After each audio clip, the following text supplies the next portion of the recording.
రఘురామకృష్ణరాజు కోసం Narasapuram MP seat తీసేసుకుని దానికి బదులుగా ఇంకొక సీటు బీజేపీకి ఇస్తారు. అది విజయనగరమో లేకపోతే కనుక మరొక సీట్ ఏది కావాలంటే అది ఇస్తారు.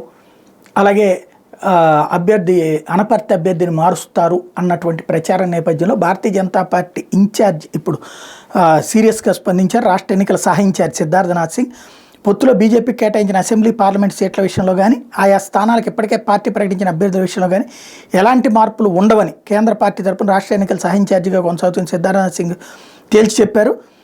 బీజేపీ రాష్ట్ర కార్యాలయంలో జరిగిన క్రోధినామ సంవత్సర ఉగాది వేడుకల్లో పాల్గొని ఈ సందర్భంగా విలేకరులు అడిగిన ప్రశ్నలకు బదులిస్తూ సీట్లు మార్పు ఉండదని తేల్చి చెప్పారు.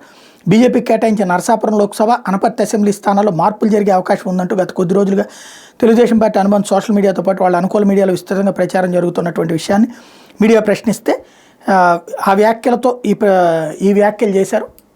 మార్పులు ఏమి ఉండవన్నారు. మరి ఆయన మాట వింటారా? పైన వాళ్ళు వేరు కదా, ఏం జరుగుతుందో చూడాలి.